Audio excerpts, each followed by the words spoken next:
Commander Zektar studied the tactical display with satisfaction. 3 massive Vorthak battle fleets hung in the void around the insignificant human colony of Kepler 442b, their combined firepower enough to crack a planet's crust. The humans had been expanding too aggressively, establishing outposts in systems the hegemony considered theirs.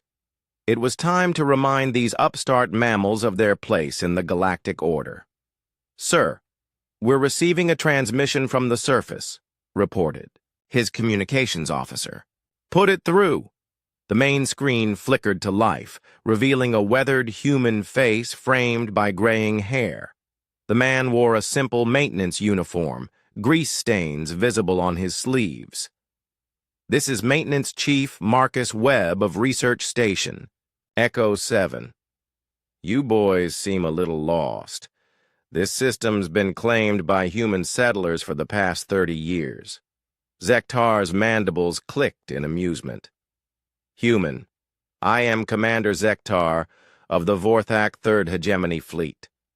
You will evacuate this world within 1 standard hour, or we will remove you by force." Webb scratched his beard thoughtfully. "Well now, that's a problem. See, we've got about 200 folks down here, including families. And this old station? She's been good to us. Don't really feel like leaving. You face 3 battle fleets with over 900 ships. Your colonial government abandoned this outpost 15 years ago. No reinforcements are coming.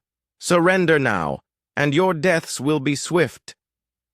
The human's eyes crinkled with what Zektar realized, with growing unease, might be amusement. "Commander, you might want to run a deeper scan of this system before you. Commit to anything permanent." Zektar gestured dismissively. "We have scanned thoroughly. Your world possesses minimal defenses, no orbital platforms, and your single communications array is outdated by decades." Webb nodded slowly. "Tell me, Commander, what do you know about human mining operations?" The question caught Zektar off guard. His intelligence briefings had mentioned that Kepler 442b was originally established as a mineral extraction colony before being abandoned by Earth's government as unprofitable. "What relevance does this have to your inevitable surrender?" "Well, see, the thing about us humans is we're real good at making do with what we've got. When the government pulled out, they left behind all sorts of interesting equipment.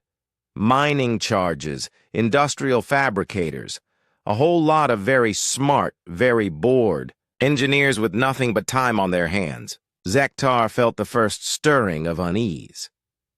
"Explain." Webb's grin widened. 30 years ago, this was just a small mining outpost. But when you've got access to an entire planet's worth of rare Earth elements, a few quantum physicists who were too stubborn to leave, and mining equipment that can bore through solid rock like butter, well, you tend to get creative.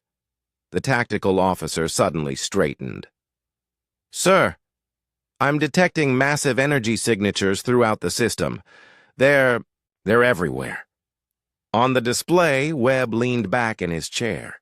"See, the beautiful thing about asteroid mining equipment is that it's already designed to move really fast and hit things really hard. And when you've got 30 years to hollow out every significant asteroid, moon, and space rock in a system, you can fit them with some pretty impressive modifications."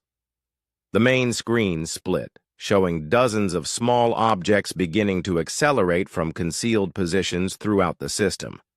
What Zektar had dismissed as space debris were revealing themselves to be something far more dangerous. "Impossible," Zektar breathed.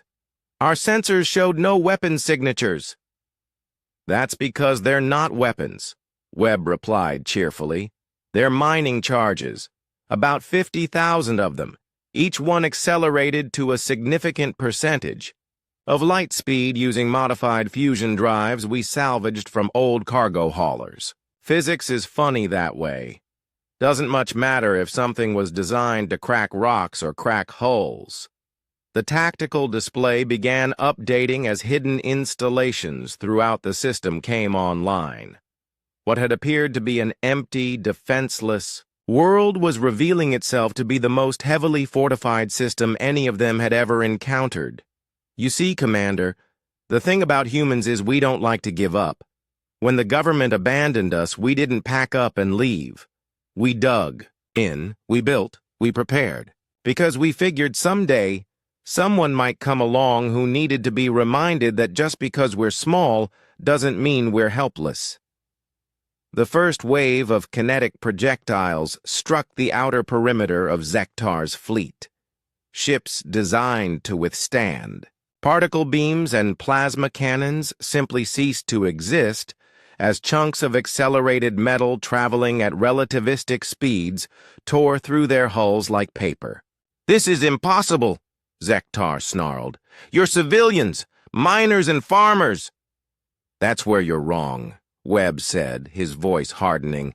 "We're humans, and we've had 30 years to turn this entire system into one big trap.